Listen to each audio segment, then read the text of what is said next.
Michael Hatfield Remax team presents Real Estate and More. Bay Area real estate is different than in all of America. And why? What's up with home buyers? What's on sellers' minds? How is the market? And much, much more. Now, here's your host, Michael Hatfield.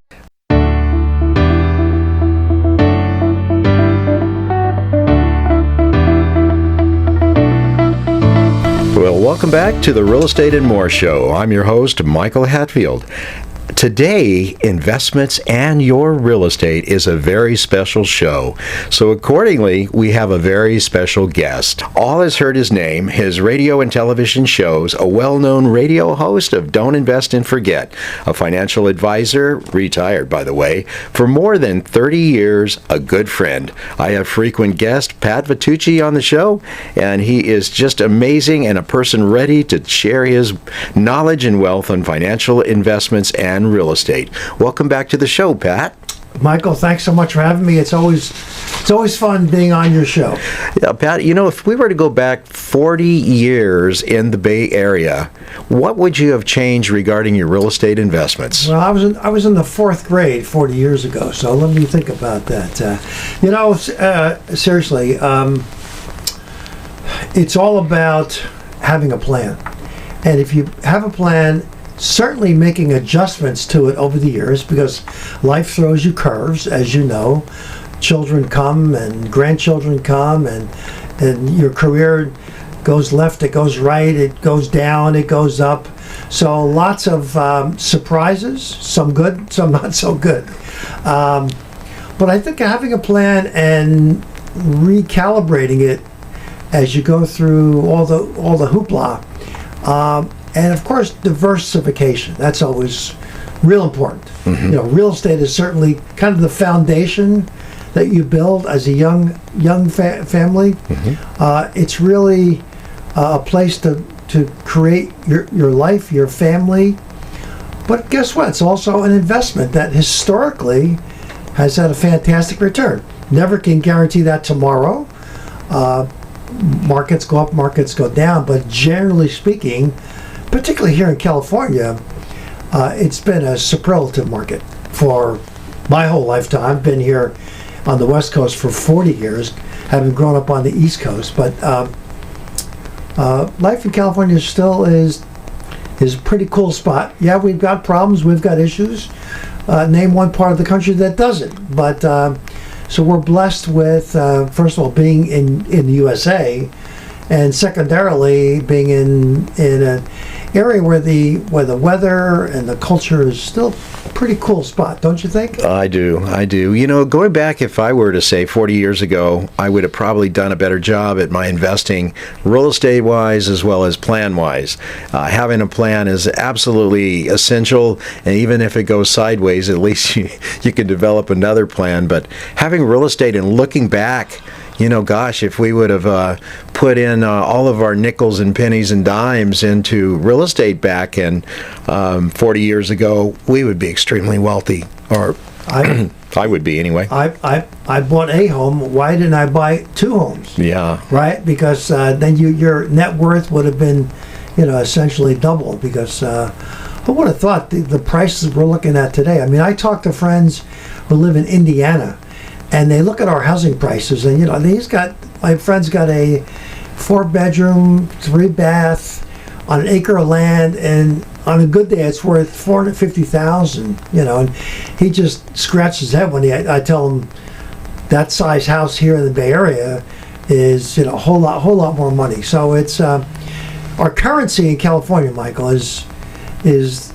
like the super dollar. It's not the dollar. It's not the American dollar that the Indiana friend has. But that's just the way it is. And we're blessed with Silicon Valley. We're blessed with a lot of great industry, and it's been a kind of the epicenter for the world. Certainly for computers and the whole high tech world. You know, Pat, you've sold your business and you're happy in retirement. You're actually looking at the fruits of your labor over decades. of executing the plan that you had. And you spent a lot of years advising people how to set up their financial plan, whether or not they be young people or whether or not they be people that are already in retirement.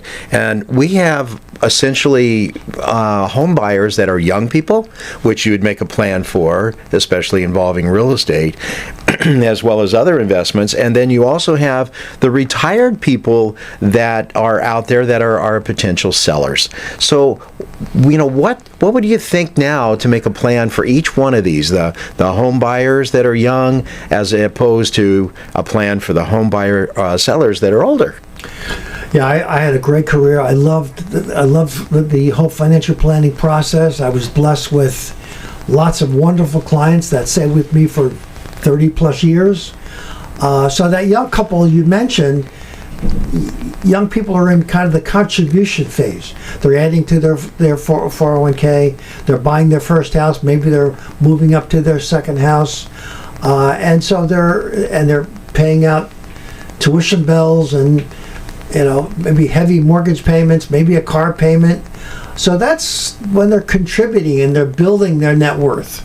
The other couple you cited, the soon-to-be retiree or a retired person, they begin to start their distribution phase. So they're taking money out of their 401k instead of putting money in. Provided they have some. Provided they have some. That's always nice.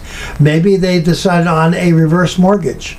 Maybe they're going to sell the big house and move to the small house. Does that retired couple need to live in the expensive Bay Area, or can they move 100 miles away and buy twice the house for half the price? Gosh, I can't tell you, but as a financial advisor, it would seem to be a real challenge to work with the young folks and develop their plan for them so that they can execute on it. At the same time, working with people that are already in retirement and they're trying to maintain what they have to move forward with it. It just seems like it would be a really good challenge, don't you think? We work with some really smart people. I mean, PhDs in all kinds of fields. They're very smart, and it's amazing how some money is not easy to understand for a lot of people. Yeah. Fortunately, it gave me job security for 30 years, and here's a couple sitting in front of me with academic records that make my academic record look pathetic. But nevertheless, they were struggling with this thing called money, a thing called real estate. What do I do with my real estate? I have one home, I have two homes, I have three, whatever the case is. So it's not common sense, Michael. And you would think, my gosh, if you have a PhD or a master's degree or a bachelor's degree, you'd think, wow, money is certainly an easy thing. But amazingly, you've got to distill it down to that plan that we spoke of, and executing on the plan, revisiting the plan, and not going too far off the path, because that's when even really smart people get in trouble with money. They start spending 105, 110% what they make.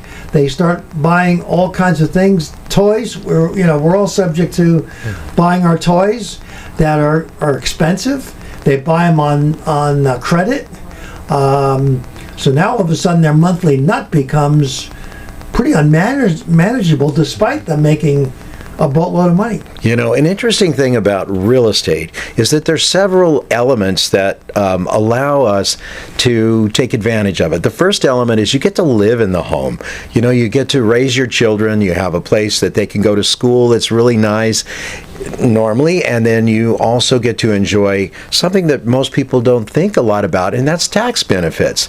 The mortgage interest deduction. You would have been paying rent, and that money would have just been flying out the window. With the mortgage interest deduction, of course, it has limits on it, but with the mortgage interest deduction, you're talking about being able to displace the money or reallocate the money you'd be paying for rent over to your taxable income. So, my gosh, you're going to pay the same amount. Why not get it as a reduction to your taxable income? Yeah. That's just one. What about your depreciation on the structure on your home? 26 and a half years, according to Spider-Man's CPA that I had on the show a few weeks back. Got 26 and a half years you can take and depreciate, which is a non-cash deduction. You've got that great deduction that you can use, too, to reduce any taxable income that you have that's paying you from one of the big tech companies. When you sell it, you got the gain or the loss feature that you don't have to pay too much on. So, I mean, there's so much to have with owning your home as opposed to not. Yeah, I think the brilliance of our tax system strikes you very strongly when you go to Europe, when you go to Spain, Italy, and France, and you see these old couple hundred, 300, 400, 500-year-old homes. And so the motivators in Europe do not exist, the ones that you just described in this country. So the brilliance of having that motivation to buy a home because of all the huge tax benefits.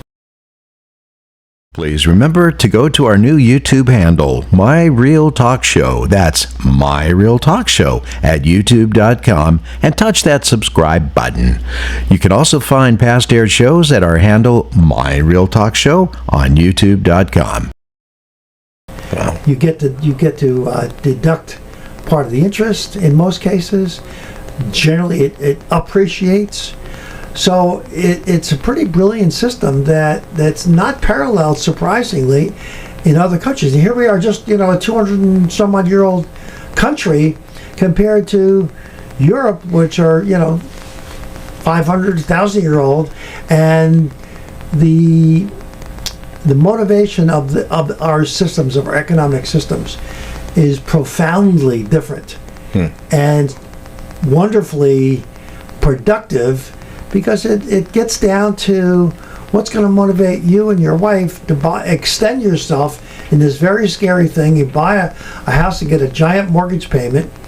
What's the motivation? And when you distill it down to the tax benefits, it's in many cases it's a no-brainer, right? Yeah, absolutely. And just recently they came up with a new law that's regarding auxiliary dwelling units. And this is really kind of amazing because it allows in the state of California, if the city that you live in or the county opts into it, they allow you to build an ADU unit, which is usually 800 to 1,000, maybe 1,200 square feet on your property to be used for your in-laws that are aging or for a backyard cottage that you could even rent to someone. It's a heck of a feature, but the real cool part about it is now, in law in the state of California, you are actually able to say, this is a condominium, I'm going to sell this condominium as if it's a piece of property separate from my main property.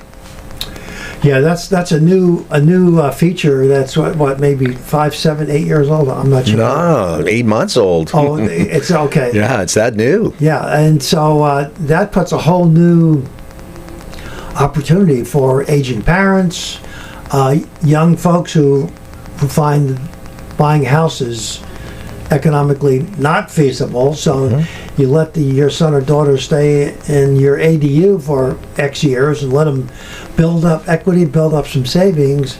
So it's a nice way to help mom and dad, or at the other end of the spectrum, your son or your daughter, and guess what? They're close by, but far enough away that you can still have some privacy, right? And so no, I think it's a nice movement.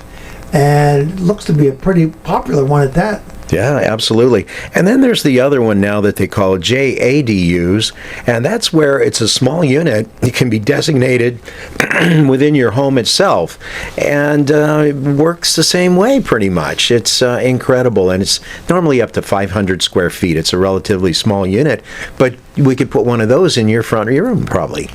Right. Yeah, thank you. I think I'll pass on that. But for those who are motivated and there's a need, right now I don't have a need for it, but no, it satisfies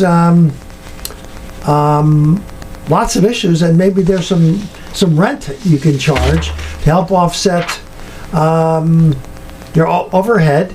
And if you're about to retire, you can factor that into your income. Maybe it's $1,000, $1,200 a month, whatever it is. Every little bit helps, and if it helps the recipient and it helps the person who went through the hoops to build it, I think there's some real merit there. That's fantastic. You're listening to Real Estate and More, and on our show today we have a very special guest, a well-known radio host and television personality and financial advisor, retired. He bothers him a little bit when I say retired because he's such an active guy, Pat Vitucci. So we're working real hard here to put out some interesting information about real estate and investment plans. Pat, some of the primary characteristics of home sellers are they, as we mentioned earlier, they're of retirement age. What would you do? What would you do to recommend them in the future, just as a friendship kind of base, because you don't do it for money now? What would you recommend that they do with the limited resources that they have in order to move forward in retirement? Well, my speech for 30 years was, if you're retired and your portfolio is not as robust as you would have liked because issues came up and supporting mom or dad, kids, grandkids, whatever, maybe it's time to trade in your expensive Bay Area 2x4s, as I put it. Yeah.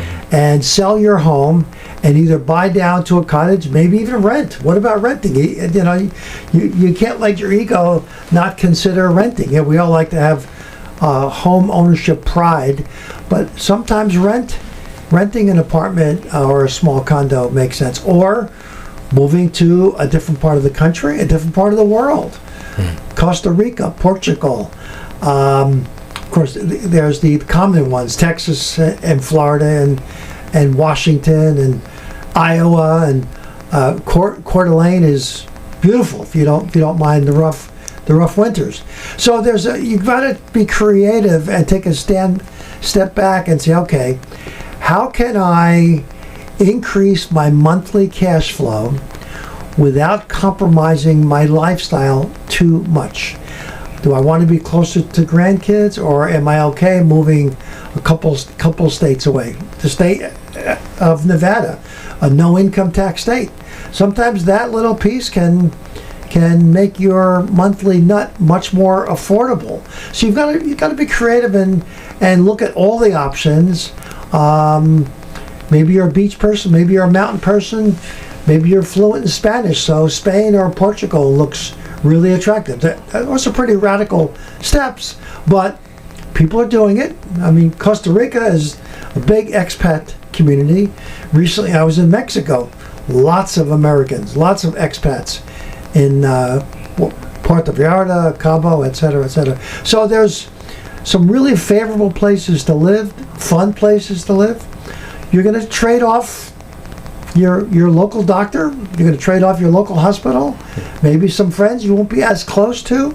Yeah. So it's a collection of trade-offs. You can retire here, there, or everywhere. You could spend a little bit of time in Hawaii, a little bit of time in Tahoe, a little bit of time in Mexico. Yeah. You could do the Santiago Trail. Reminds me of somebody that I know that did it. But we did one of our first shows that we ever did when we swapped seats was retire here, there, and everywhere. Yep. And that is a really good episode to listen to, folks.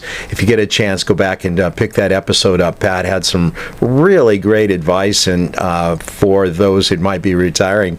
So just something to think about. So you would sit down with a potential home seller that isn't wanting to move right now, and you would say, here's the plan that I suggest for you. Maybe you should sell this, take this money and move to another place of more moderate cash requirements. Michael, we're not going to live forever. And, we say, okay, our parents lived to this age and my grandparents lived to that age. And that's all okay. But lifestyle has a big impact on how long we're going to live. And whether you figure 10 years, 20 years, 30, whatever it is, how do you want to spend the rest of your life? And do you want to have the stress of not having enough money? Stress will definitely shorten your life. Historically, stress is not a good factor on our bodies. And so you've got to look at it pragmatically and look at it in totality, and what you're giving up and what you're getting. If there's some comfort there, maybe it's time to pull the trigger. Well, what about the home buyers, the people with that are working for the tech company? They're usually 26 to 43 years old. We call them millennial generation. They have 2 Teslas in the garage. They rent at high values. They enjoy their lives. What do you have for a financial plan for those home buyers that are sitting on the sidelines right now because mortgage interest rates are almost 7%, which is, as you and I both know, is not really that extravagant compared to what they could be? Well, and we're coming off a period where they were 2 and 3%. So that was fiction. That wasn't real. That was all contrived. 7 is kind of the 50-year average, right, Mike? Yeah, 7.75, I think it was. Yeah. So you've got to look at what kind of buy can I have today, because interest rates are high and maybe there are less homes selling. And you could always refi if markets do come back down to 4 or 5, hopefully even 3. Heaven knows if we'll ever see 3 again. But you could always refi, but you got to get in the game. You got to get in it. And if homes appreciate 2, 3, 5%, whatever that number is, you've got to participate in paying rent. You're on the sidelines. You got to get in, put your helmet on, and put the shoulder pads on, and start kicking and hitting. And 10 years from now, it'll look like a blip. You wouldn't even know you bought high or you bought low, because it'll be smoothed out over the years. Those cycles tend to get smoothed out in the long run. You know what's interesting in the Bay Area right now? We have a severe shortage in homes available for sale, but yet the buyers that we have haven't really pushed it. They haven't been so robust unless there's been a dip in the mortgage rates down to something they consider to be acceptable to them. However, just today, coming out from The Economist at Realtor.com, they're saying that there is a severe shortage. In essence, it says the U.S. is in a long-term housing shortage, with construction of new homes failing to keep pace with a growing population. They say they're 7.2 million homes short, and that means that nearly 18 million households have been formed over the past decade. 18 million, but only 10 million single-family homes were constructed during the same period of time. And it could take, if builders produce at a 50% more increase overall in the country, it would take until 2029 to equalize it out. So again, in the Bay Area, we have a tremendous shortage of property available for sale. And this is why I would like you to convince some sellers to trade in those expensive 2x4s in the Bay Area. Yeah. What do you think? Well, it's our home is our castle, and if not being really pushed, we hate to make radical choices. So we're kind of gluttons for punishment, if you will. We just kind of stick with it because it's easier than it takes a brave soul to make a move, and but keep doing the same thing over and over again and expecting different results. You know what that's called. So we've got to really step back, and I would encourage your listeners to meet with a financial planner and get a plan and get a couple opinions, get 2 or 3 opinions. And it's interesting how maybe it'll be a blend of the 2 or 3 that you get that is the plan that you are comfortable with. Everybody's different. I interviewed thousands of couples and thousands of individual people, and it always strikes me as interesting that some people are legacy planning driven. They want to leave their children X dollars Yeah. without and sacrificing whatever they need to make sure that happens. A next couple comes in and they want their last check to bounce, so they don't care if their net worth is zero when they eventually pass. It always is interesting to me that people don't have that succession plan, especially entrepreneurs. They think they're going to die with their boots on, and you gotta get out of it. And if you don't have a succession plan, especially if you're an entrepreneur, or if you don't have a living trust or will or healthcare directive, Oh boy. all those things, all those legal instruments that attorneys create. I think when you go through that kind of trust planning and wills and healthcare directives, it's kind of a wake-up call to a lot of people. Say, wow, this is where my assets are going, but I want to enjoy them for the next X years while I'm still here. Please remember to go to our new YouTube handle, My Real Talk Show. That's My Real Talk Show at youtube.com, and touch that subscribe button. You can also find past aired shows at our handle, My Real Talk Show, on youtube.com. So I think sometimes creating that estate plan is sometimes a motivator to essentially clearly understand, I'm not taking it with me. It's being left behind, right? That's for sure. So I see that we talk about everybody being different. Well, that's for sure. And one of the things that we think about is that the buyers are just a different group. And of course, they're individuals, but they're a different group. They have different interests than the sellers that we know are of retirement age, and they have their own set of interests before you start looking at each one of those interests. So it's important to get with your financial planner and work through these to where you have a plan. And I have to include myself. Pat, are there any last thoughts that you would like to conclude with today? What a great session. Good to know stuff. No, you always tickle my thought process, and that's always good.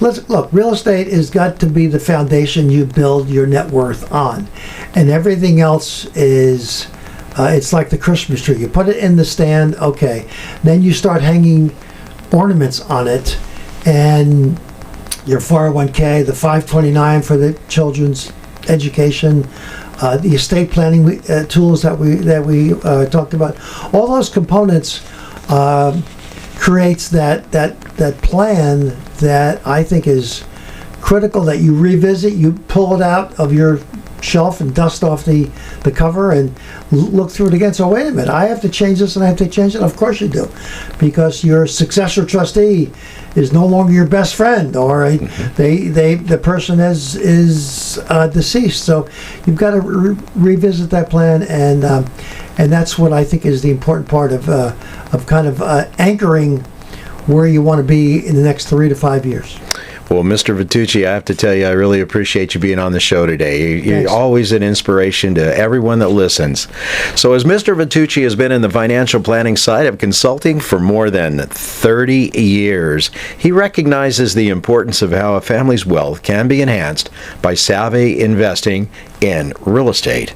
Investing in your home or otherwise before, during, or even after one's retirement is important. So if you wish to buy or sell real estate, give my office a call at 925-322-7775. We'd love to help you.